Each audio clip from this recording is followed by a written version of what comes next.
Salut à tous et bienvenue sur notre chaîne dédiée au Real Madrid. N'hésitez pas à lâcher un petit pouce bleu. Si vous appréciez notre contenu, n'oubliez pas de vous abonner pour rester informé de toutes les actualités concernant votre club préféré. Notre objectif est d'atteindre 5000 abonnés pour la chaîne. Nous comptons sur vous pour atteindre notre objectif et pour prouver que nous sommes une vraie communauté et abonnez-vous pour atteindre cet objectif rapidement. Dans cette vidéo, nous avons une énorme bombe concernant le Real Madrid. Mais avant cela, nous devons parler d'autres sujets très importants concernant notre club bien-aimé. Commençons par le premier. Le Real Madrid a une fois de plus donné une leçon de gestion sportive, de celle que seule une institution avec son histoire, sa grandeur et son prestige peut se permettre. À un moment où le marché des transferts est devenu un carnaval de chiffres gonflés, d'exigences démesurées et de promesses sans fondement, le club blanc a mis un terme avec élégance, fermeté et bon sens. L'opération qui semblait se conclure autour du jeune latéral gauche Alvaro Cara a pris un tournant inattendu, mais pas par improvisation, plutôt par stratégie. Car au Real Madrid, on n'investit pas l'argent à la légère. Au Real Madrid, on investit avec intelligence, planification et un objectif très clair. Continuer à être le meilleur club du monde. La situation avec Cara est un exemple parfait. Le jeune latéral, actuellement dans les rangs de Benfica, a été suivi de près par la direction sportive blanche qui voit en lui du potentiel et de l'avenir. Il ne fait aucun doute qu'il s'agit d'un joueur avec des conditions intéressantes, capable de projection et un physique adapté au jeu moderne. Cependant, Benfica a décidé de maintenir une position inflexible. Si le Real Madrid veut recruter le joueur, il devra payer les 50 millions d'euros figurant dans sa clause de résiliation, une somme complètement disproportionnée pour un joueur qui n'a encore rien prouvé au plus haut niveau, qui n'a disputé aucune minute en match décisif de Ligue des Champions, ni porté le maillot d'une sélection absolue lors d'une grande compétition internationale. Et c'est là que le Real Madrid a montré qu'il ne se laisse pas presser, car avoir des muscles financiers ne signifie pas gaspiller, car avoir de l'histoire ne signifie pas qu'on doit profiter de vous. Depuis les bureaux du Santiago Bernabéu, ils ont été clairs. Ce montant ne sera pas payé, comme l'ont confirmé des journalistes crédibles et bien connectés au club comme José Pedrerol, José Félix Diaz ou Fernando Burgos. Et ce refus n'est pas capricieux, c'est une décision cohérente. Quel sens cela a-t-il de payer 50 millions pour un joueur sans expérience alors qu'il existe des alternatives plus fiables, éprouvées et bien plus abordables? C'est dans ce contexte qu'émerge avec force un nom qui enthousiasme, qui transmet la sécurité et qui sent le madridisme compétitif. Alejandro Grimaldo. Le latéral gauche espagnol a été l'un des grands noms de la saison européenne. Sa performance au Bayer Leverkusen a été spectaculaire, non seulement pour la solidité défensive qu'il a offerte, mais aussi pour sa capacité offensive, son intelligence tactique et sa régularité sous les ordres de Xavi Alonso. Grimaldo est devenu un pilier fondamental de l'équipe qui a brisé tous les schémas en Bundesliga, remportant un titre historique et invaincu avec un football flamboyant, vertical et efficace. Et précisément, Xavi Alonso est la clé de cette histoire. Le nouvel entraîneur du Real Madrid sait ce qu'il veut. Il n'a pas besoin qu'on lui vende du rêve. Il n'a pas besoin de rapports pleins de promesses. Il a vu de ses propres yeux ce que Grimaldo peut apporter. Il l'a entraîné, l'a façonné, l'a fait grandir. C'est pourquoi il a donné son accord pour son arrivée éventuelle au Santiago Bernabéu, car il n'y a pas de meilleure lettre de présentation que l'aval de celui qui le connaît le mieux. Grimaldo représente tout ce dont le Real Madrid a besoin en ce moment pour renforcer le côté gauche. Expérience dans les grandes ligues, mentalité gagnante, sécurité défensive, arrivée dans la surface adverse, bon pied pour les centres et surtout une personnalité capable de relever le défi de jouer dans le meilleur club du monde. Son coût serait également bien inférieur à celui de Cara, ce qui fait de son incorporation une opération parfaite. Et ce n'est pas un caprice du marché, c'est de la stratégie. C'est une planification sérieuse, professionnelle, ajustée à la réalité du club et du football actuel. C'est pourquoi, en tant que madridistes, nous ne pouvons qu'applaudir cette position du club, non seulement parce qu'elle évite de tomber dans les pièges des clubs qui voient le Madrid comme une opportunité de s'enrichir, mais aussi parce qu'elle envoie un message clair. Ici, on ne recrute pas pour recruter, on ne paie pas à n'importe quel prix. Ici, on respecte le blason, le maillot et le membre et le fan qui veut voir un projet solide, cohérent et gagnant. A-t-il vraiment un sens de payer 50 millions pour un joueur qui n'a encore rien prouvé? N'avons-nous pas appris d'autres expériences où l'on a payé trop cher pour des promesses qui n'ont jamais explosé? Le Real Madrid ne peut pas se permettre de commettre des erreurs de planification. Chaque mouvement doit être chirurgical, pensé, exécuté avec précision et recruter Grimaldo avec la connaissance que Xavi Alonso a de lui est un mouvement de maître. C'est tout simplement une opération de champion. Et maintenant, nous voulons vous entendre, vous, madridistes de cœur, de sang blanc, de passion infinie. Que pensez-vous de cette position du club? Préférez-vous parier sur un joueur éprouvé comme Grimaldo ou payer une clause pour un jeune qui a encore beaucoup à prouver? Pensez-vous comme nous que le club agit avec bon sens et défend ce que représente le blason? Parce que ce n'est pas seulement un débat footballistique, c'est un débat d'identité, de valeur, de respect pour une institution qui fait l'histoire depuis plus de 120 ans, non seulement par ce qu'elle gagne sur le terrain, mais aussi par la façon dont elle se comporte en dehors de celui-ci. Le Real Madrid n'est pas un club auquel on impose des conditions. Le Real Madrid n'est pas un chéquier ouvert aux plus offrants. Le Real Madrid est un symbole de grandeur, de dignité, d'intelligence, et la gestion de ce cas le démontre aujourd'hui plus que jamais. Nous devons être fiers de la façon dont les choses sont faites, de la façon dont l'avenir est construit, de la façon dont un projet qui ne veut pas seulement gagner, mais le faire avec cohérence, avec des critères, avec respect pour sa propre histoire, est façonné. Et si finalement Grimaldo revêt le blanc, ce ne sera pas seulement une grande nouvelle sportive, ce sera une victoire morale. Ce sera la preuve que l'on peut rivaliser au plus haut niveau sans tomber dans le piège des inflationnistes du marché. Ce sera une fois de plus un signe que le Real Madrid est un pas en avance.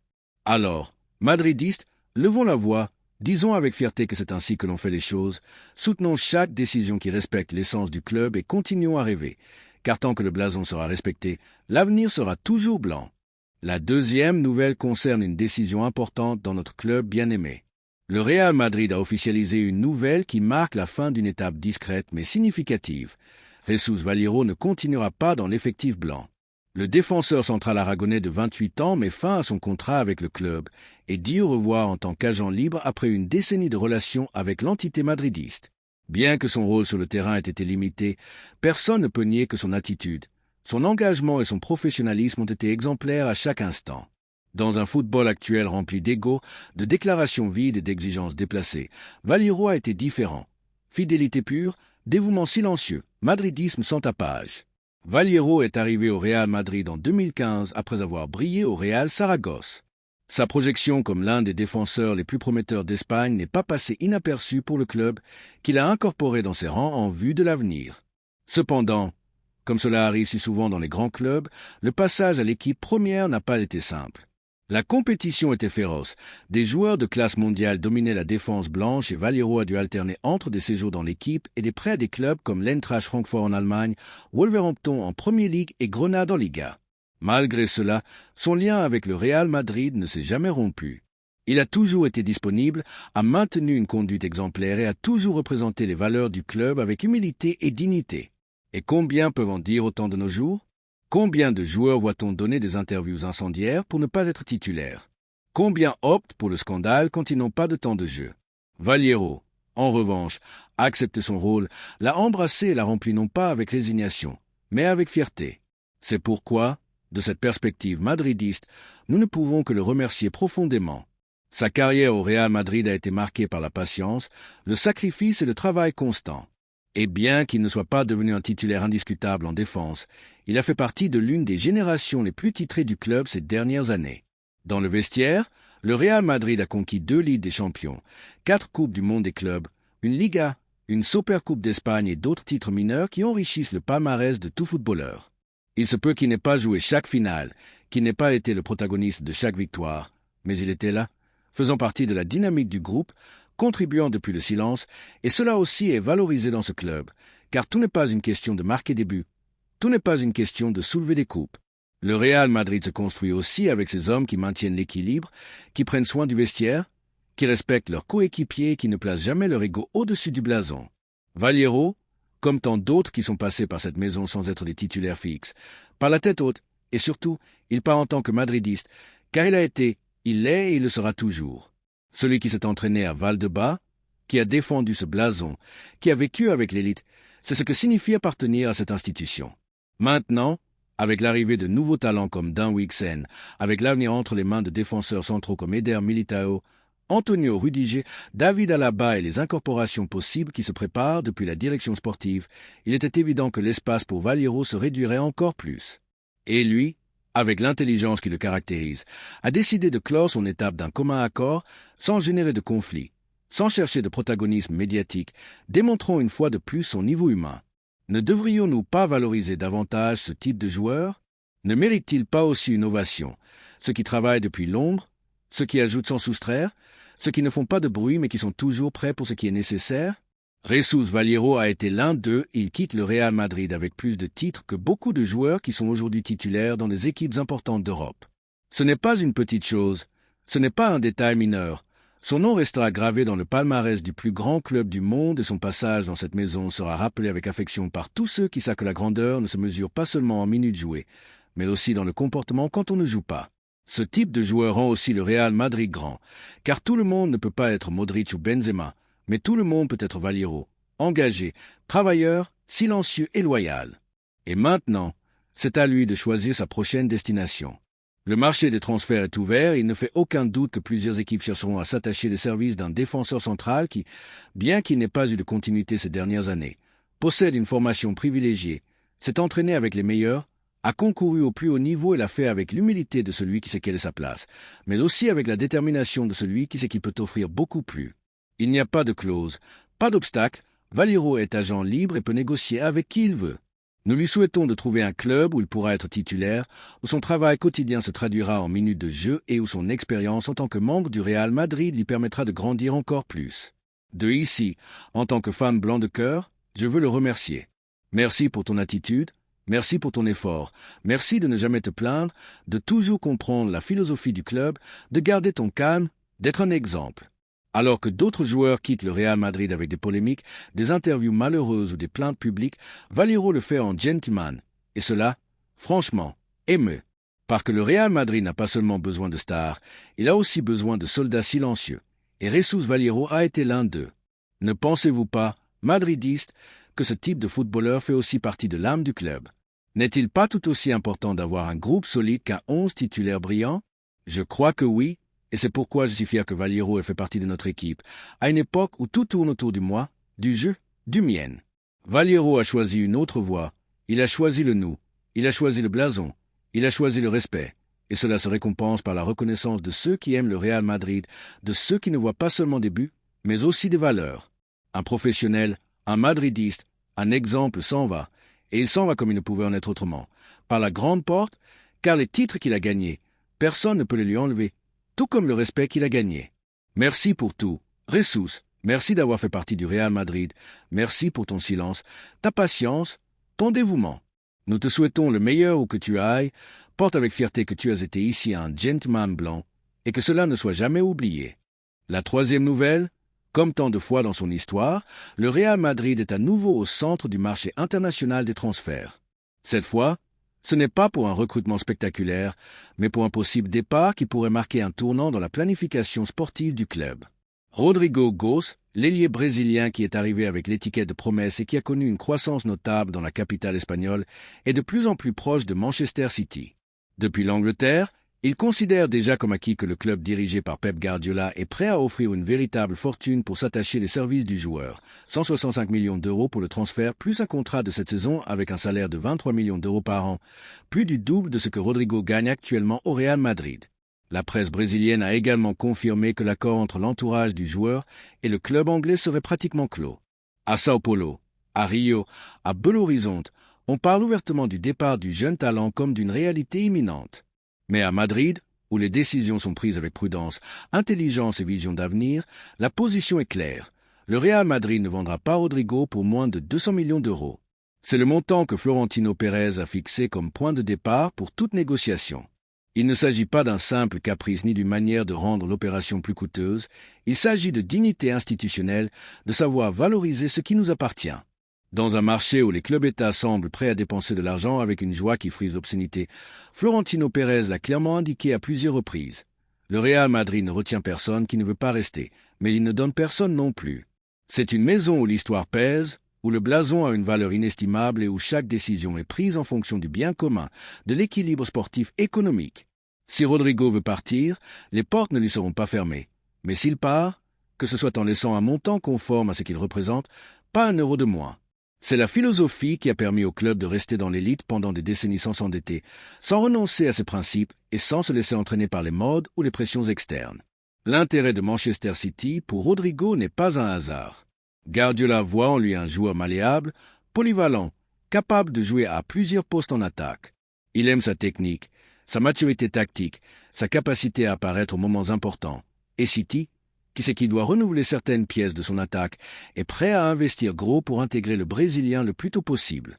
En Angleterre, on parle d'une opération qui pourrait se conclure avant même le début de la prochaine pré-saison. Mais pour que cela se produise, ils devront d'abord convaincre le Real Madrid, et convaincre Florentino n'est pas une tâche facile.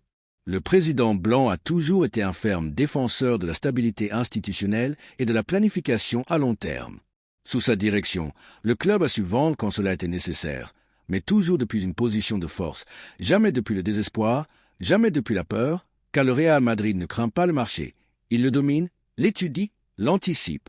Et si finalement Rodrigo part, ce ne sera pas un drame, ce sera une opportunité, une occasion de continuer à construire, à grandir, à démontrer une fois de plus qu'aucun n'en est au-dessus du blason. En ce sens, l'exigence des 200 millions n'est pas un chiffre capricieux, c'est un message au marché, un message qui dit « Ici, on ne recrute pas avec un chéquier en main et un regard arrogant. Ici, on négocie avec respect, avec des arguments, avec des faits. » Rodrigo n'est pas un joueur quelconque. Il a un contrat, un marché, un avenir, et s'il veut partir, son départ doit bénéficier au club à tous égards, car au Madrid, on recrute avec intelligence, on vend avec intelligence et on pense avec le cœur au blason. On peut alors se demander si la position du club est justifiée. De cette perspective madridiste, non seulement elle est justifiée, mais elle est indispensable. Dans un football de plus en plus gouverné par des intérêts économiques, où certains clubs opèrent avec des fonds pratiquement illimités, le Real Madrid maintient une position sérieuse, responsable, presque pédagogique. Il enseigne au monde qu'il est possible de rivaliser au plus haut niveau sans renoncer aux valeurs, et cette cohérence est l'une des clés de son succès. Il n'est pas surprenant que le club soit respecté dans tous les coins de la planète, qu'il soit une référence en matière de gestion, de sérieux et de grandeur. Beaucoup diront que laisser partir Rodrigo serait une erreur, qu'il est jeune, qu'il a de la projection, qu'il n'a pas encore atteint son plafond. Mais il est également vrai que si le joueur a déjà pris une décision et a mis son regard sur l'Angleterre, la chose la plus saine pour toutes les parties serait de parvenir à un accord qui profite à tous. Et dans cet accord, le Madrid ne peut pas sortir perdant. C'est pourquoi le chiffre de 200 millions n'est pas négociable, car c'est la valeur de ce qui a été construit. C'est le prix de la loyauté, du travail, du pari que le club a fait sur lui quand il n'était qu'un adolescent. En ce moment, la direction blanche travaille déjà sur différents scénarios. Si l'opération se concrétise finalement, il y aura de la liquidité pour affronter de nouvelles incorporations. Une nouvelle étape s'ouvrira, mais toujours depuis la stabilité, depuis la conviction que l'avenir du Real Madrid ne dépend pas d'un seul nom. Il n'en a jamais dépendu et il n'en dépendra jamais, car le Real Madrid est plus qu'un effectif. C'est un sentiment, une institution qui s'est relevée de départ même plus douloureux et a su renaître avec plus de force. Il en a toujours été ainsi, il en sera toujours ainsi. La question que nous nous posons en tant que madridistes est claire. Que pense le public? Est-il d'accord pour que Rodrigo parte si les conditions économiques fixées par le club sont remplies? Préfère-t-il qu'il reste, même si cela implique de renoncer à une opération millionnaire? Fait-il confiance à la capacité de Florentino pour gérer cette situation, comme il a fait à tant d'occasions précédentes? Le débat est lancé, mais ce qui ne se discute pas, c'est la fidélité à une idée. Ici, personne n'est au-dessus du club. Ici, on honore le maillot et si quelqu'un ne veut plus être ici, qu'il laisse une trace positive et un héritage économique qui permettent de continuer à rêver. À une époque où les contrats millionnaires aveuglent de nombreux footballeurs, le Real Madrid reste ferme, ne se vend pas par caprice, ne s'agenouille devant personne et n'a pas besoin de retenir ceux qui préfèrent chercher leur avenir ailleurs. C'est la grandeur de ce club, une grandeur qui ne dépend pas des buts, des passes décisives ou des applaudissements passagers, mais de l'histoire, de la fidélité à des valeurs. Et cette histoire continue de s'écrire avec ou sans Rodrigo, car par-dessus tout, il y a le Real Madrid, toujours. Et vous, madridistes, qu'en pensez-vous? Croyez-vous que c'est le moment approprié pour dire au revoir à Rodrigo si le Manchester City arrive avec une offre proche des 200 millions? Êtes-vous tranquille en sachant que Florentino Pérez prendra la meilleure décision pour le club? Avez-vous confiance qu'une fois de plus, le Madrid sortira plus fort après une opération de cette envergure? Le débat est ouvert, mais la direction est claire. Ici, on ne s'improvise pas, ici on construit, ici on gagne avec le blason en avant, et ici, par-dessus tout joueur, il y a le Real Madrid, car c'est plus que du football, c'est le club le plus grand de l'histoire. Laissez-nous votre opinion dans les commentaires. Merci d'avoir regardé cette vidéo et j'espère que cette vidéo vous a plu. N'hésitez pas à lâcher un petit pouce bleu, vous abonner à la chaîne et à activer la cloche pour ne rien manquer des prochaines vidéos.